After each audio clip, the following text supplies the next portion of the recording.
Mayence, 1450. Johann Gensfleisch, dit Gutenberg, a rendez-vous avec un homme d'affaires. Bien qu'issu d'une famille aisée, il a besoin de fonds pour mener à bien son grand projet qu'il garde jalousement secret. Il ne le sait pas encore, mais il est sur le point de bouleverser l'histoire. Gutenberg naît vers 1400 dans la petite ville de Mayence, dans le Saint-Empire.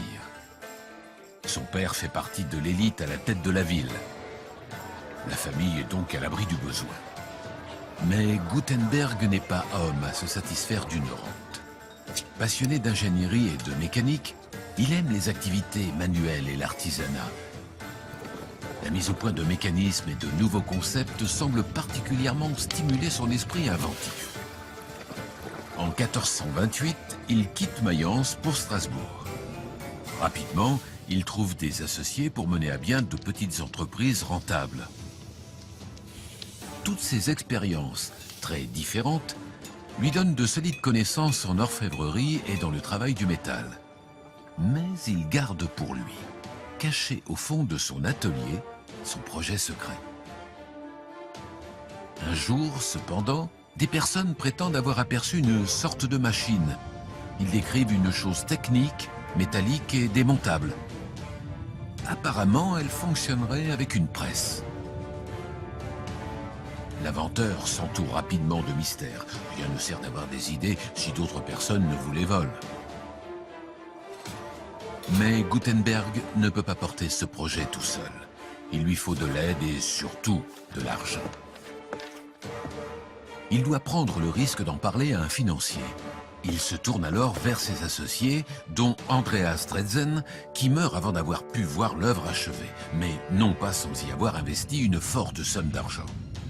Les frères du défunt tentent aussitôt de récupérer la précieuse machine, intentant un procès à Gutenberg. En 1448, l'inventeur est revenu à Mayence, car le travail n'est pas terminé. Tout reste à faire. Gutenberg, excellent ingénieur, a besoin d'artisans experts dans leur domaine.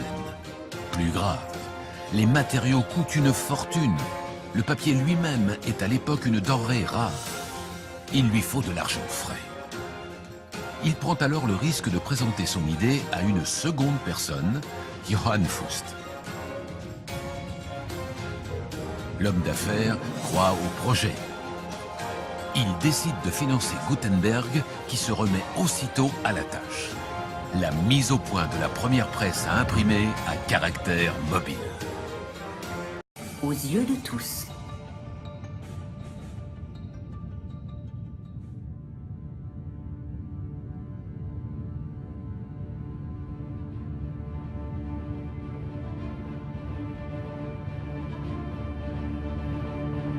Le travail commence par la sculpture minutieuse d'une lettre imitant l'écriture de l'époque. Une fois durcie, elle devient un poinçon d'acier très résistant. Martelé dans une matrice de cuivre, plus tendre, le poinçon permet d'obtenir un caractère en relief. On le place alors dans un moule dans lequel on coule un alliage très précis de plomb, d'étain et d'antimoine.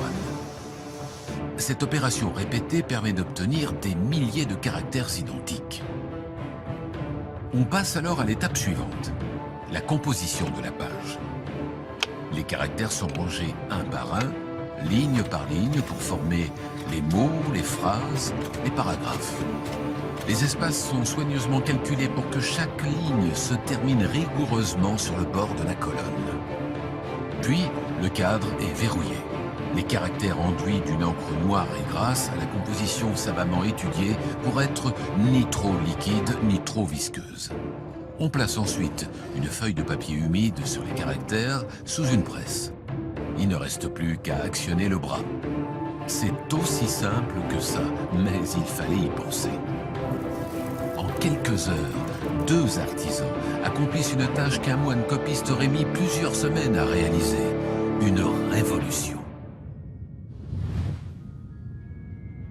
Pourtant, Gutenberg n'a rien inventé. La presse est déjà utilisée en viticulture, les alliages et les moules dans l'orfèvrerie, alors que les caractères mobiles existent déjà en Asie. Le génie de Gutenberg a été de rassembler tous ces éléments, de les détourner de leur fonction première, de les améliorer et de les accorder tel un chef d'orchestre. Il est à l'origine d'un procédé, certainement le plus important de tout le millénaire, l'imprimerie de masse. Gutenberg a non seulement mis en place toute la méthode de fabrication, mais il l'a aussi imbriqué dans un modèle économique, produire plus rapidement et en quantité des livres bon marché. En cela, on peut dire que Gutenberg a été un visionnaire. Et cette vision va être couronnée de succès. En 1454, après 21 mois de production, un chef-d'œuvre sort des ateliers Fust Gutenberg.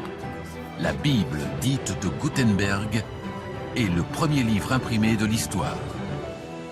Les 180 exemplaires de cette édition auront demandé 232 000 pressages. Et elle est d'une perfection d'impression qui étonne encore aujourd'hui.